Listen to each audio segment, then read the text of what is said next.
أعوذ بالله من الشيطان الرجيم. بسم الله الرحمن الرحيم. الحمد لله رب العالمين، والصلاة والسلام على أشرف الأنبياء والمرسلين سيدنا ومولانا محمد وعلى آله وصحبه أجمعين. أما بعد، سبحانك لا علم لنا إلا ما علمتنا إنك أنت العليم الحكيم، ولا حول ولا قوة إلا بالله العلي العظيم. رب اشرح لي صدري ويسر لي أمري واحلل عقدة من لساني يفقهوا قولي. Halaman 17 baris keempat. Bismillahirrahmanirrahim.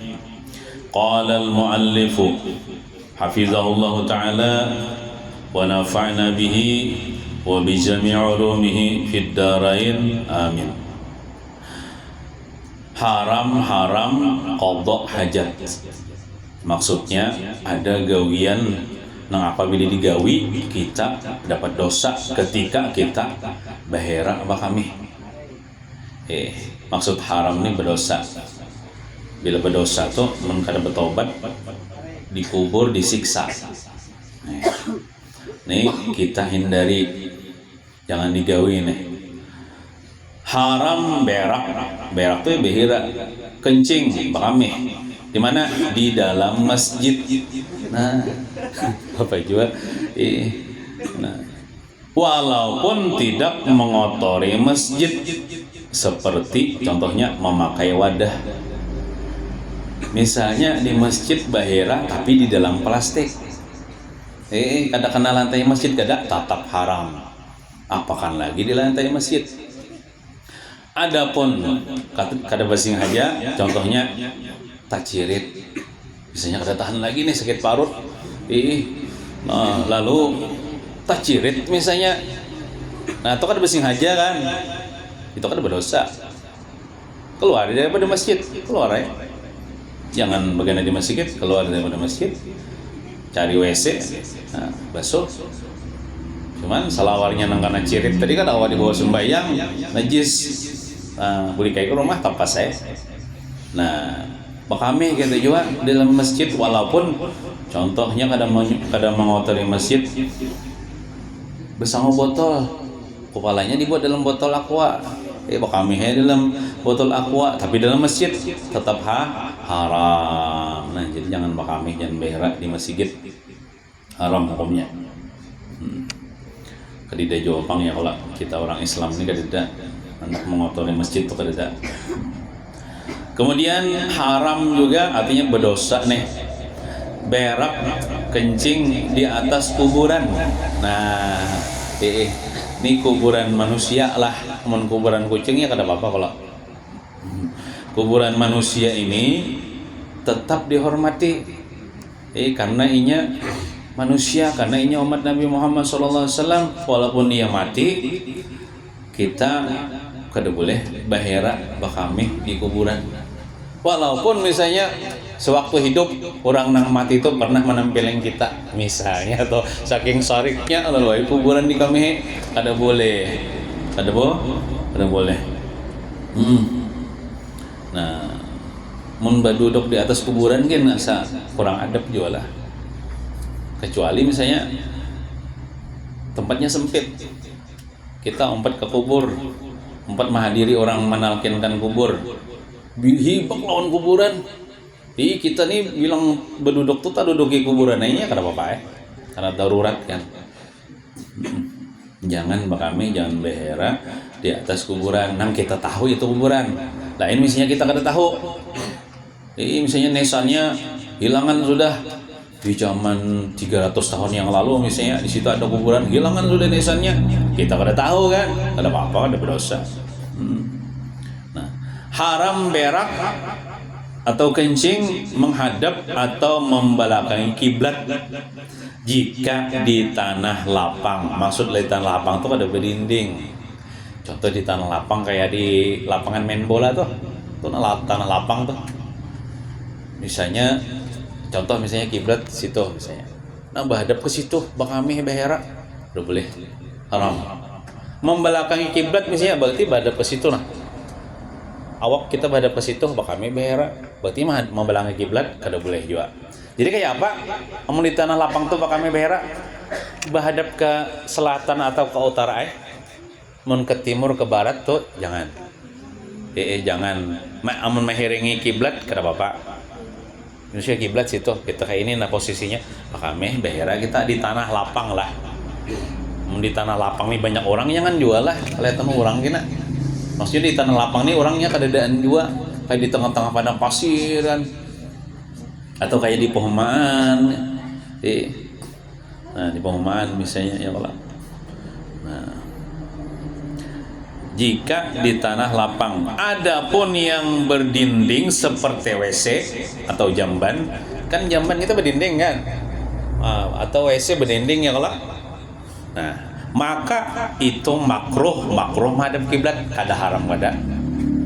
Makanya bila kita bola WC pada lawan tukang, jangan katakayan kita betakai itu madhab kiblat. Ulah posisinya nang kloset kan namanya itu jangan menghadap kiblat, jangan membalangi kiblat walaupun makruh karena nya berdinding bang kada haram. Cuman makruh nih arti makruh tuh Tuhan kada katuju, Rasulullah kada katuju. Nah ulahai nang kita betakai kan namanya duduk kita itu posisinya tuh klosetnya tuh jangan menghadap kiblat atau jangan membelakangi kiblat. Tapi misalnya bang yang kita masuk ke WC orang nang itu menghadap kiblat sudah klosetnya kan apa-apa makruh aja mang tadi. Makruh asal berdinding. Nah, kayak itu. Kemudian haram berak kencing di bawah pohon yang berbuah milik orang lain yang tidak diyakini akan ridhonya. Misalnya di bawah kasturi ampun orang, kasturinya kan berbuah tuh. Atau misalnya kasturinya tuh belum berbuah, tapi kan jenis pohon yang bisa berbuah, walaupun ini belum berbuah. Nah itu jangan juga, jangan kita kamihi, jangan kita hirai di bawah pohon milik orang lain. Nang amun kita yakini orangnya pacangan sarik pang mun kita hirai kita kamihi. Jangan. Kalau bina mempengaruhi nah kan buahnya kena. Nah jadi malam ini kita kada lawas lah, kada lawas malam ini jar ada saruan 2 buting ada di bawahan seberang dilanggar ada di jernih. Nah cuman di sini Allah hendak menyampaikan tentang adab tulak saruan. Nah, adab tulak saruan. Nah kayak kita nih tulak saruan juga ngarannya nih. Nah, jadi amun kita hendak tulak saruan jan, maka terlebih dulu nih catatan ulun lah ada di kitab tuh. Terlebih dahulu sucikan hati dan luruskan niat. Niatnya kayak apa? Sahajaku saruan untuk mengharap ridha Allah. Nah, bila tulak maulidan kayak ini kah? Tulak saruan kah? Niatnya dalam hati mengharap ridha Allah supaya Allah senang, supaya dapat pahala, itu niat-niat akhirat. Atau misalnya niatnya menolongi hajat umat Nabi Muhammad SAW, mengabulkan hajat umat Nabi Muhammad SAW supaya apa? Supaya kita dapat pahala. Pahala itu maksudnya surga kayaknya, supaya kita masuk surga. Nah, jangan sampai niat kita dicampuri dengan niat dunia. Kenapa niat dunia itu? Contoh, sahajaku tulak saruan untuk mengharap ridha Allah dan supaya dapat makanan. Itu bercampur. Kan niat karena Allah itu kan akhirat. Tapi hendak makanan dunia. Nah, jangan bercampur dunia. Jadi niat kita tuh mengharap ridha Allah tuh nah. Mengharap ridha Allah Ta'ala. Sudah, titik. Amun dapat makanan bonus, kan. Mun kada tuh kada sangkal. Nya sudah niatnya karena Allah. Jadi mun kita tulak saruan, niatnya sudah karena Allah mulai di rumah nih. Jadi pas di situ pas berbagi nasi kita kada dapat, insya Allah kita kada menghampas rupiah, insya Allah kada memamai lawan panitia, insya Allah kada menulis di status bungolnya aja ketuan rumah ini mau undang seorang kada dapat. Nah ada nya sudah helas. Tapi lamun kita mulai rumah niat hendak mencari nasi, hendak dapat makanan, pas kada dapat makanan, ya nang sarik, ya nang sangkal, ya nang kecewa, nang diharapkan dunia. Amun kita mengharap nasi bungkus paling ingin WC keluar sudah jadi tahi sudah, ada kisahnya lagi. Tapi kalau kita niat karena Allah, maka niat kita itu dicatat pahala, itu bisa menyebabkan kita masuk surga. Namun masuk surga tuh enak nasi bungkus kah, enak ayam panggang lagi. Niatakan mengharap ridha Allah. Pada usaha hendak mengharap makanan itu. Tapi amun kita dapat makanan, alhamdulillah juga kita. Atau misalnya niat semata-mata dunia. Contohnya apa? Berniat basing haja aku kada memasak di rumah agar aku kena tulak sarwan makan di rumah orang ganjang-ganjang. Kada boleh lejar mon kada memasak di rumah. Boleh kada memasak di rumah. Nang kada boleh nih tuh niatnya hendak makan di rumah orang tuh nah. Timbul kita baca Yasin ada pahala lagi. Niat hendak makan aja.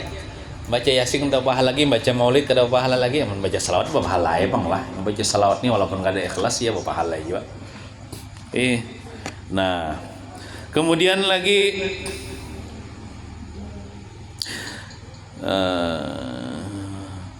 jangan kita buruk sangka sama kawan kita nang apabila inya tulak sarwan selalu membawa lombok atau cabai dalam kantong. Jadi dalam hati kita nih buruk sangka nih, jangan buruk sangka lah.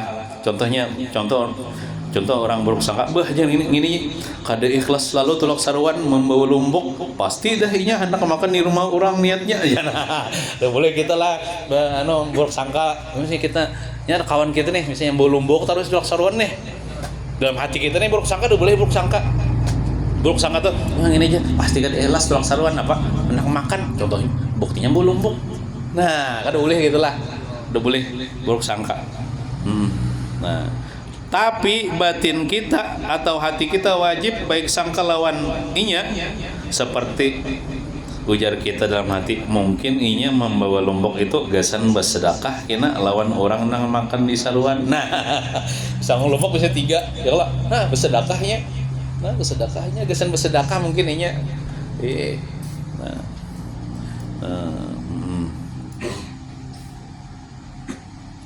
Maka oleh karena itu ujar orang tua bahari lah supaya ikhlas tulak sarwan nih. Sebelum tulak sarwan tuh bagusnya makan dulu kita di rumah. Makan dulu di rumah supaya apa? Seandainya kita tulak sarwan kita dapat makanan sudah juga kenyang. Nah, sudah juga kenyang. Tuh cara orang bahari melajari supaya ikhlas. Atau membawa duit banyak dalam amplop. Dalam amplop ya dalam kantong supaya kita kada lagi mengharap amplop orang. Biasanya nih tukang baca bang biasanya di amplop ke orang nih. Nah, jadi tukang baca ini tukang pimpin tahlil, tukang ceramah agama supaya kada mengharap akan amplop orang. Nya amplop tuh kada payu ya bang lah. Yang payu itu duit. Iyalah. Nah, banyak sangu banyak ya di dalam kantong. Seandainya orang kada mabloke, kada apa jauh, seorang bisa jual duit sudah. Nah itu cara orang bahari. Supaya jangan mengharap duit maksudnya dalam amplopnya. Nah, karena yang disampaikan ini ilmu bang lah. Nang kita baca nih Yasin misalnya Maulid Nabi itu akhirat. Wal akhiratu khairun laka minal ula. Akhirat itu lebih baik bagimu daripada dunia. Jadi jangan dihurupakan akhirat itu lawan dunia nang hina ini. Dan bila pas bulik sarwan itu bila hendak memberakat wajib bepadah alias beizin lawan tuan rumah. Amun kada bepadah memberakat itu ngarannya maling bakupiah. Yalah. Ada kan makanan-makanan yang lebihan toh. Basilah basong plastik. Mau aja membuatnya dalam plastik. Bepadah kada lawan tuan rumah. Itu maling bakupiah ngarannya. Lah jadi bila hendak membarakat tuh kepada tuan rumah apa ini nah banyak lebihan nah kalau buat dalam kantong atau dalam plastik kalau bawa balik lah Jangan cuma sekedar bepadah kayak itu udah ngarakan lu tuan rumah nih. Kah ada kan? Mun tuan rumahnya berana ya, nya berana ini ada kalanya maihiakan, ada kalanya kada maihiakan. Mun tuan rumahnya, ya, nah ayo hasita, barakat hasita, membarakat kalau ngarannya kita, mau bulik dah. Jadi tuan rumah berana ya, takut nih pulang dua kali. Rida lah ulan bo, nah bepadah. Nah, mengkada bepadah kada boleh. Adapun nang kita kada barakat, nang kita nih masih misalnya disuruh orang makan sebanyak-banyaknya kada apa-apa kok. Mengkada dibawa bulik tah. Makan isu sebanyak-banyaknya kada apa-apa. Tapi lamun membawa bulik itu harus bepadah lawan tuan rumah. Kecuali bagian kita lah, bagian kita maksudnya. Ini misalnya nih kita nih kada makan, kada akan makan kenapa? Sudah kenyang di rumah. Nah bagian kita nih, kita buat dalam plastik, kita bawa bulik, kada apa-apa lawan tuan rumah karena sudah bagian kita. Jatah kita sudah. Tapi lamun sudah jatah kita hantuk juga. Lalu kita ada nalabihan kita bawa bulik itu bepadah lah. Nah bepadah. Beizin lawan tuan rumah. Asal tuan rumah izinakan. Nah, cuman di daerah kita nih insyaallah bubuhan tuan rumahnya rela aja. Rela itu cuman bagus saya bepadah ya itu nah. Nah, dan bila makan gancang-gancang waktu seruan itu kada bapak jar. Ujar tuan guru kita, bila kita makan berjamaah itu kada dihisap. Jadi tambahi terus nasinya kada bapak. Yang kada dihisap, maksud kada dihisap tuh kada ditakoni. Kan ini kita bila dapat nikmat di dunia ini ditakoni di akhirat. Dari mana kamu dapat, kemana menggunakan? Sarupiah aja kita pakai. Dari mana kamu dapat, kemana menggunakan? Tapi kalau kita memakan nikmat Allah, contohnya makan berjamaah, itu kada ditakoni ya. Kada apa-apa kan jangan asal jangan pacah piring. Dan sunat juga mendoakan tuan rumah tanda terima kasih kita karena sudah diberi makan nih. Walaupun pada hakikatnya kan Allah Ta'ala kan yang memberi makan nih. Tapi kita perlu juga berterima kasih lawan manusia. Man lam yashkurin nas lam yashkurillah. Siapa yang kada berterima kasih lawan manusia berarti kada bersyukur kepada Allah. Adapun doa kita kepada tuan rumah, contohnya misalnya kada mesti udahan pian banyak umur, kada mesti dimontong dalam hati. Bila kita dijamu orang atau ditraktir kawan makan, doakan aja dalam hati. Ya Allah, udahan kawanku ini dibalas dengan yang dibalas dengan surga kayak misalnya. Mudahan inya ini hidup berkah atau mudah-mudahan pian yang memberi ulun Allah balas dengan sebaik-baik balasan di sisi Allah. Dalam hati mendoakan. Karena orang berbuat baik kepada kita, menjamu kita, maka kita balas kebaikannya tuh walaupun dengan doa. Nah itu lah adabnya. Walaupun hakikatnya itu nang memberi makan itu Allah, cuman Allah Ta'ala menjadikan sebab nang sampai rezeki itu kepada kita, yaitu manusia menyediakan makanan, manusia menjuri makanan. Dan juga kita yakinakan dalam hati bahwasanya itu nasi itu kada manganyangi. Nang manganyangakan tuh Allah. Nah itu ingatkan lah, biar kita makan lalu kenyang. Ingatkan nang manganyangakan tuh Allah, bukan nasi. Siapa yang meyakini nasi nang manganyangakan kafir itu ya murtad. Kemudian siapa yang meyakini bahwasanya nasi itu punya kekuatan yang Allah letakkan dalam nasi itu, lalu dengan kekuatan itu lalu menganyangi, itu fasik itu salah juga. Ya ada orang jar bujur aja inya nasi itu jar kada memberi bekas, tapi nasi itu jar ada situ kekuatan jar yang Allah letakkan lalu menganyangi kita jar. Itu mengatakan Allah Ta'ala sudah berlepas, padahal Allah Ta'ala tidak pernah berlepas dalam memperbuat alam semesta, mengatur alam semesta. Itu fasik lah. Nah, Ahlus Sunnah wal Jamaah, orang yang beriman tuh kayak ini. Nasi itu kadang menganyangi. Nasi itu sebab, dan sebab itu kadang memberi bekas.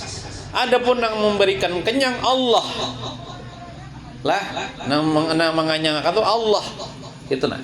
Jadi ketika kita makan, tiba-tiba kita imam makan kenyang. Nah, disitulah berlaku kudrat dan iradat Allah Subhanahu wa ta'ala menganyangi kita. Ada juga orang yang makan, kadang kenyang-kenyang ada juga. Ada juga orang nih kadang makan ya kenyang aja. Contohnya di surga tuh. Di surga tuh udah kita masuk surga, perhatian lah. Seandainya kita masuk surga tuh, mulai hari pertama sampai 1000 tahun kada bawa makanan tuh kada lapar. Kan? Berarti makanan tuh kada mengenyangkan Allah Subhanahu wa taala. Nah, mungkin itu saja yang dapat kita baca pada malam hari ini. Mudah-mudahan ada berkahnya. Mudah-mudahan kita seberatan selamat dunia wal akhirah. Amin ya rabbal alamin. Sallallahu ala sayyidina Muhammadin wa ala alihi wasallam. Walhamdulillahi rabbil alamin. Abdul zikri fa'lam annahu la ilaha illallah, la ilaha